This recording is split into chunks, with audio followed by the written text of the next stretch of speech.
joy-centered leadership. Hey, it's Nikki, Llewellyn Gregory, and you're on Gut Plus Science, a mentoring platform for people-first leaders of all levels. Here, we talk to exceptional leaders who prioritize culture, get fired up about employee engagement, and are excited to share ideas and tools for a bettering employee experience to help others. Thank you for joining us to invest in being a better leader. Now, let's get to it. Hey, it's Nikki on Gut Plus Science, and we have another episode from a big heart in healthcare, Dr. Lee Galuska. We're highlighting key points of Dr. Galuska's career journey, creating joy-centered leadership and joyful employee experience. She has spent years in research and application, and we get to dig in and learn from her today. You'll feel her joy and passion. Let's go. Hey, it's Nikki, and we're back on our healthcare series of Gut Plus Science today. And I get to co-host with Michelle Doran from CCA, one of our healthcare co-host partners that many of you are getting used to. Michelle, I would love to turn it over to you to introduce our guest to kick things off. Thanks, Nikki. I'm really happy to introduce Dr. Lee Galuska. Dr. Galuska is a nurse leader with more than 30 years of experience in clinical, educational, and administrative roles. She is currently the Executive Director of Nursing Practice, Education, and Research in the UCLA Health Center for Nursing Excellence. She's also an adjunct faculty member of the UCLA School of Nursing. She's published widely and has presented on the subject of nursing leadership development and nurses' experiences with meaning and joy. Lee, influencing joy for employees is really core to your leadership practice. Tell us more about this. Well, thank you, Michelle. It's so great to be here today. I'm really happy to be able to share some thoughts about meaning and joy in healthcare work. But finding meaning and joy is so important for all employees, not just healthcare. There are two components that contribute to our well-being and can ultimately result in being able to flourish as people and professionals. They're generative. They fuel our fulfillment, our sense of accomplishment as we take on very challenging work. So meaning and joy contribute to our satisfaction at work, our engagement, important outcomes for our patients and our organizations. So in healthcare, experts first started to describe this about 7 years ago, joy in work. And they were really thinking about transforming the healthcare system to produce better outcomes. And they recognized we can't produce those excellent outcomes unless we take care of people who are taking care of the patients. And so then that's when they first began to talk about the importance of healthcare workers finding joy in their work. So some colleagues and I decided, wonder what that looks like for nurses. And we started to do some studies across the country because very little had been published in this area. And what we learned was that joy in work for nurses is closely related to a sense of purpose and meaning in their work. And when people can see the positive impact they're making on others through that meaningful work, it brings them joy. So by joy, we're not talking about happiness, but that deeper gratification and fulfillment that you get when you're making a meaningful contribution and making a difference in the lives of other people. So as leaders, it's our role to work with others to create the conditions where people can experience meaningful work and joy. And we want to create healthy work environments where employees can flourish as people and professionals. So that's really where my leadership in this area has evolved. That's so fantastic. So you're the Executive Director of the Center for Nursing Excellence. Tell us more about this initiative and your role related to that. You had mentioned earlier that I oversee nursing practice, education, and research for the UCLA Health system, about 6,000 nurses. So with my team, what we're doing is making sure that nurses are able to practice to the top of their licensure and education. And they have to keep current with the science as well as the art of nursing. And that's where this work comes in. We need to make sure that nurses are equipped with the knowledge and skill they need to take the best care of patients based on the latest evidence. And through the research arm, we are committed to developing the evidence if it's not out there for us to discover. So in the Center for Nursing Excellence, we support translating leading edge science into practice. But as I mentioned, we also embrace the art of nursing. And that means that nurses, through the formation of therapeutic relationships with patients and families, get to know them as individuals. And they tailor their care so they're doing what is important to that patient and family. And that's one of the things that brings nurses the greatest joy. It's getting to know the person as a person and doing the little things that are meaningful for them. And then when nurses can see the impact that this makes, whether they're little or big impacts, it brings them great joy. So in my role and in the center, we've worked to make sure nurses are equipped to provide excellent care. And that really means that we're able to produce great outcomes at UCLA Health. And then that we do that through leading edge science as well as extraordinary compassion. And that's what brings me joy as a nurse leader, is to have nurses, to support nurses and being able to do that and to find joy in that work. That's wonderful. Lee, it is a pleasure to collaborate with you today. And I believe that meaningful work is the core of an ultimate experience for any person that works, right? Like the core of experiencing meaning in your work. So I just love what you're doing. I think we all would agree that employee experience in healthcare needs intervention. Many are working on it, like you. And you're working very hard on this and bringing lots of programs to play. And I'd love for you to just share more of the how, just to get a little bit deeper in how you are leading meaningful work in your work at UCLA Health. Thanks, Nikki. That's a great question, because it's not enough to just talk about it. We have to actually figure out ways to make it happen. And so some of the things that we're doing at UCLA are fairly practical and simple to implement. It's really sort of about that person-to-person connection. So one of the things we're focusing on right now is nurses' relationships with themselves and how can we support them in self-care. So making resources available at the times and places that they can easily access them. We have lots of interventions that people can take advantage of at UCLA Health. We're very fortunate in that way. But sometimes it's overwhelming to try to wrap your head around, what's going to help me. And so we're trying to bring them to all those interventions together in a way that's easy for nurses to access programs for their physical health, for stress management, for mindfulness training, all of different kinds of things. And so we're working to align and coordinate the many activities and really help nurses to use them for their own well-being. And right now, as you mentioned earlier, it's something on everyone's minds. How can we create the conditions where people can take good care of themselves so that then they can do their best at work? We hear it in the media, in books, in blogs, podcasts, focusing on meaning, focusing on joy. And what can we do for ourselves to manage our stress? And that's great, but it's really insufficient if we're going to put people right back in the conditions that have brought them stress in the first place and are contributing to burnout. So we need to do more. So one of the other things that we're working on is with individuals is their schedule. How do we make sure people have time to rest and recover and space to do that within the workday? And then that their schedules allow them sufficient time off in between to rest and to recover and to refill their cups with the kinds of things that they really enjoy doing and that bring them that work-life harmony, because it's really not about balance. It's both aspects of our lives working in harmony together. So leaders can help their teams do that, both individuals on their teams, but all teams as a whole, to have schedules and support for these kinds of activities. The other thing that we're doing, and the center plays a big role in this at UCLA, is providing opportunities for professional growth and development, because that's another source that contributes to our well-being. In addition to that, we provide opportunities for employees to have voice and share decision-making. Because when you feel like you are able to share your perspective and have your voice make a difference in the way we do things so that they can be more effective for patients and families and for employees themselves, it's a really important part of our well-being. So in the Center for Nursing Excellence and at UCLA, we provide lots of opportunities for our nursing workforce to engage in these kinds of things beyond self-care that contribute to their individual well-being.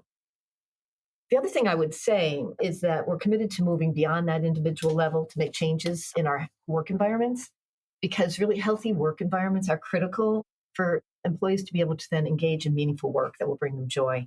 So lots of things getting in the way of that right now. And we've seen what's called the Great Resignation, and people leaving environments that don't support them to be able to do the work that they are called to do and that don't bring them joy. And so there's a lot of also in the popular press work about toxic environments and how employees are leaving those versus staying in them. They're making conscious choices now to find places that are going to allow them opportunities for meaning and joy in their work.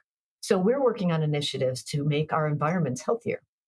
So environments that promote teamwork and really kind of that interdependence we have on each other. And that includes like team training, team building.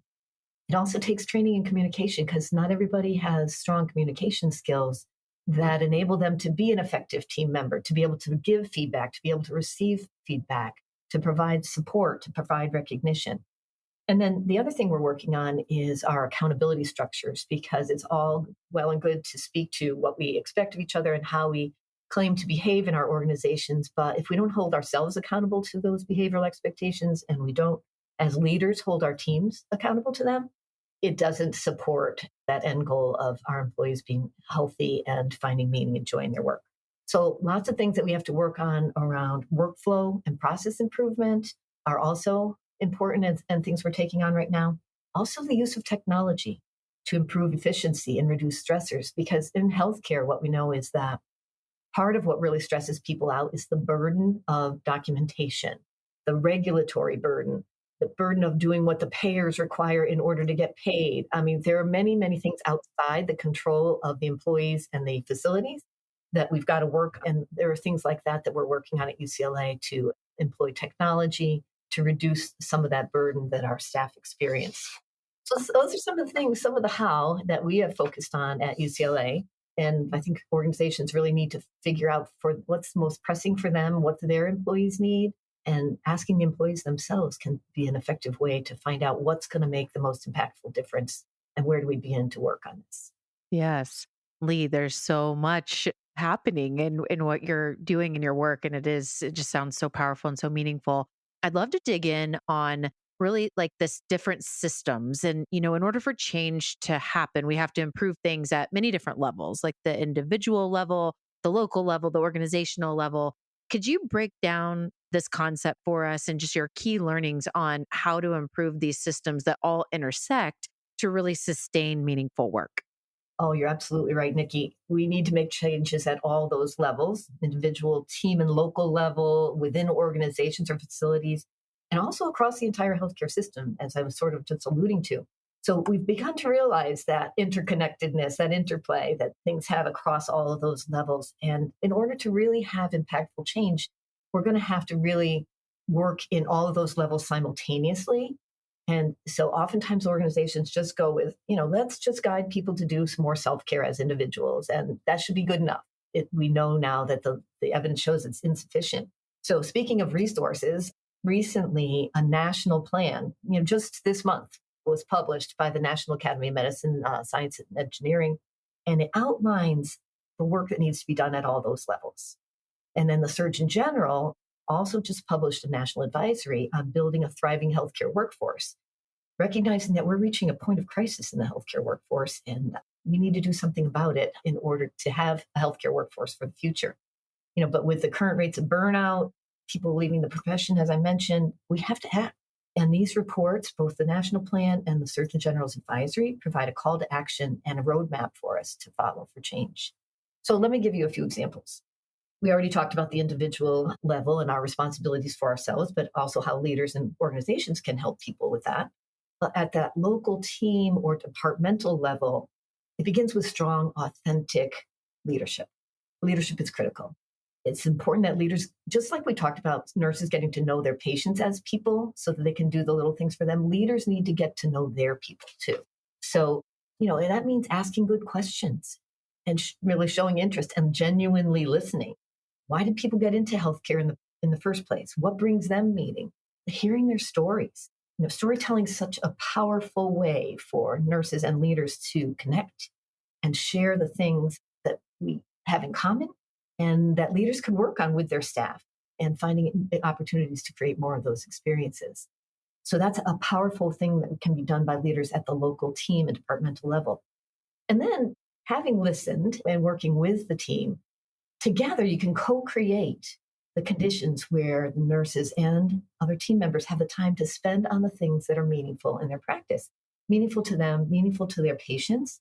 And that includes finding time to be with people, finding time to be with the patients and the families, less time doing things that are non-value added. And I mentioned a few of those earlier. Sometimes nurses feel like they spend more time with the computer documenting things than they do with the patient themselves, or running after supplies and equipment, or just documenting things that the regulatory folks require. So there are many, many things that we do that are kind of non-value added to both the nurse and the patient, but they're kind of necessary evils. But we need to find ways to reduce that burden so that people can spend the time doing things that are really meaningful. The other thing that leaders can do at that local and team level is to assure there are clear behavioral expectations and they're communicated. Everybody's clear about them. One of the things Brené Brown talks about is clear as kind. And when we're unclear, people don't necessarily know what the expectations are of them, and it's easy for them to not be able to follow through on those. So expectations set, communicated, and that everyone's held accountable, as I was mentioning earlier, and really held accountable for treating each other with respect and kindness. So it really creates the conditions for healthy teamwork. And that's essential so that people can feel comfortable speaking up, innovating, improving the quality of care together. Employees really need to feel like they're part of a team and that their colleagues are there to collaborate with them and to support them so everybody can do their best work. And that means feeling like you're valued and what you bring to the table, what you bring to patient care and outcomes is important. And that everybody recognizes we can't do this by ourselves. We need to do it together. And that's how we get high performing teams who can really produce the kinds of outcomes we're looking for our patients. Lee, this is really fabulous. And there's so much depth here. And that's where I want to reference out maybe a few resources or a place to like guide people to go a little deeper. But I'd love if you just can help bring some clarity to some research models or philosophies that have really been kind of your guiding, your lighthouse, if you will, that guide your leadership practice most. Well, I think I really believe in Kouzes and Posner's work, and their books are the Leadership Challenge. And well, they talk about 5 exemplary leadership practices that were consistent across all industries and all around the world in many, many, many studies that they did. But they talk about 5 things. Model the way. So leaders who can actually model what they're talking about, walk the talk. Also inspiring a vision of the way things could be if we work well together. Challenging the status quo, right? Challenge the process is the third one. Enabling others to act. So that's what a lot of what I just talked about is leaders connecting with their people and enabling them to be part of the solution, part of the improvement process so that we can do it together. And then once we do that, encouraging the heart is the 5th practice, which is really providing meaningful recognition. And so that's a key leadership practice at that team and local level. That's easy to do.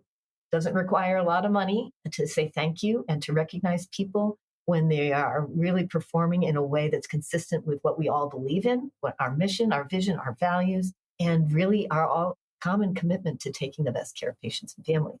So there really is a lot that can be done there that's evidence-based. I think the other person that I really appreciate her work is Brené Brown. And she talks about daring leadership behaviors. And many of those are in here too. So when we talk about that accountability process, she talks about soft front, strong back, and wild heart. So having that strong commitment to a set of standards that we believe in that is best for our patients, but that soft front to be able to talk with people about it in such a way that they retain their dignity and they still feel valued, but they see their opportunity to improve. So I think those are 2 leadership models that people could seek that provide some guidance in really this authentic, caring, but daring leadership. Yes, I love the work of Brené Brown myself as well. Great stuff.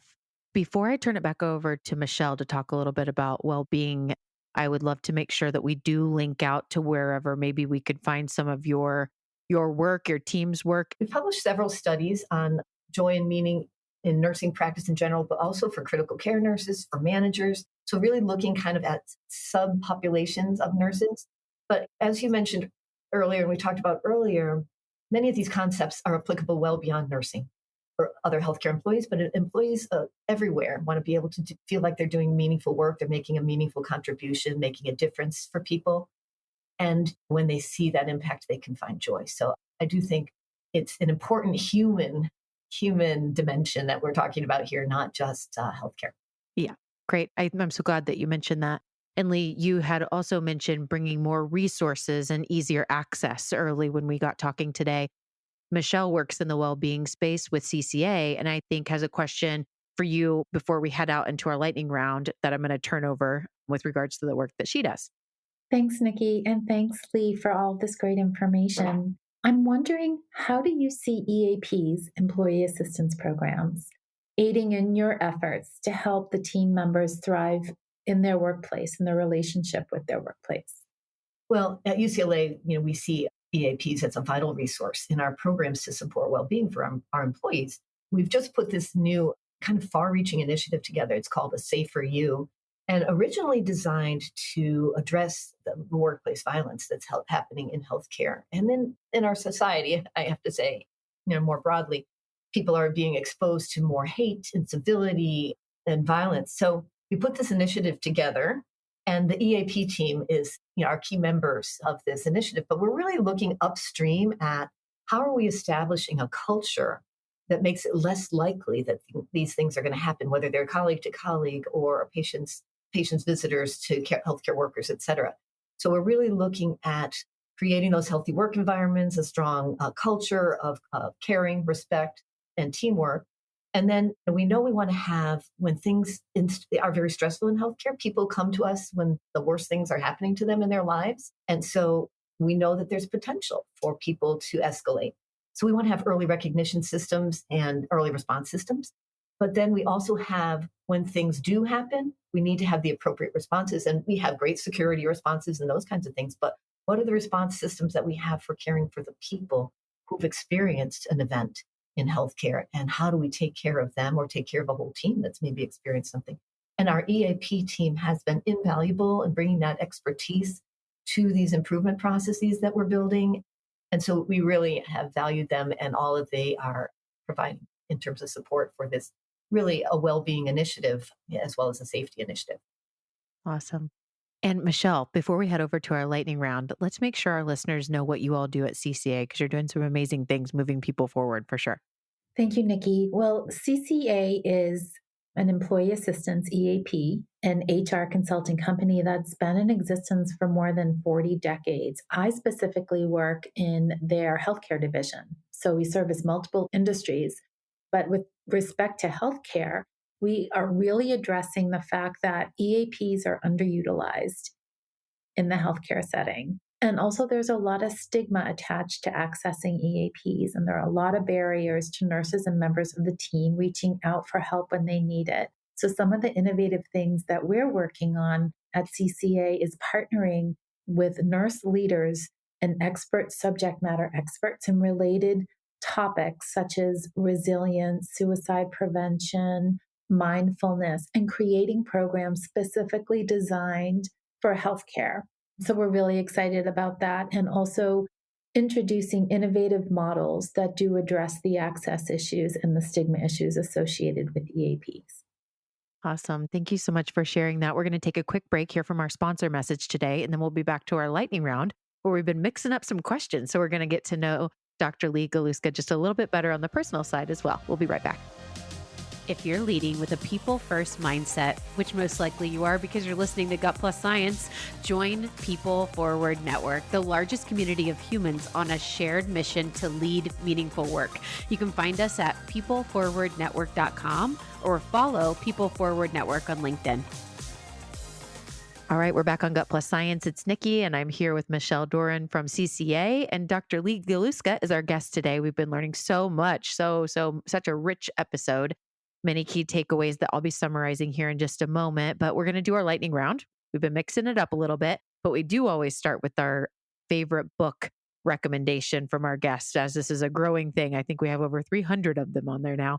So Lee, if you could pick any book, favorite book of all time or a favorite recent read, what would you pick to share with our listeners?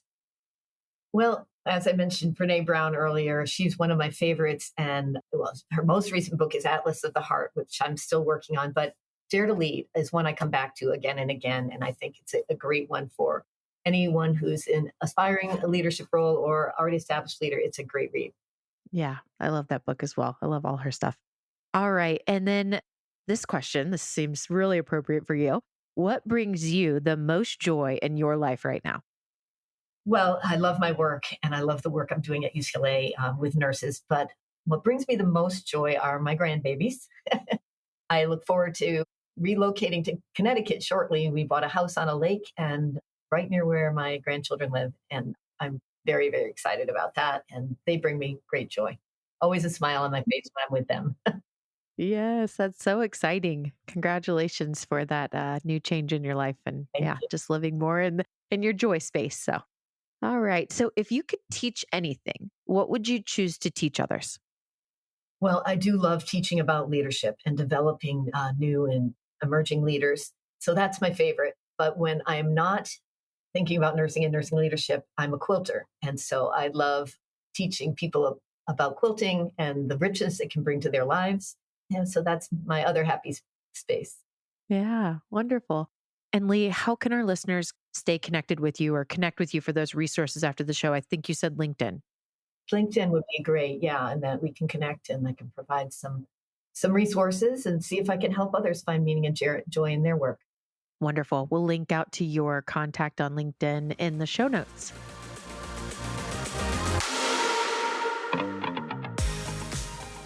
Thanks, Michelle, for joining us on Gut Plus Science for our healthcare subseries and being my great co-host today. And for Dr. Lee's Truth You Can Act On from this episode, here we go.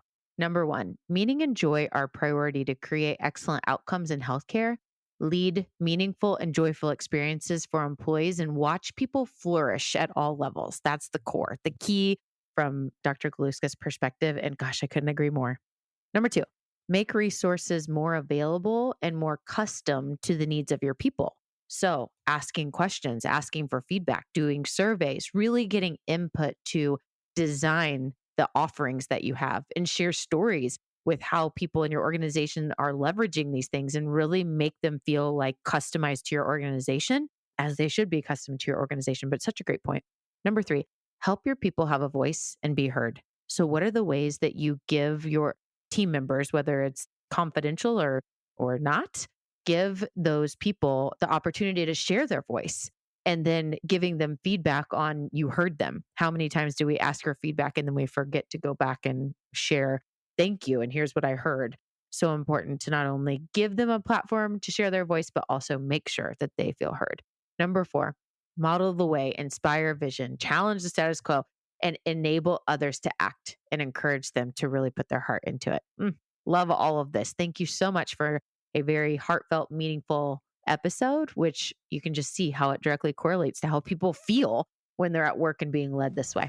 Thanks again.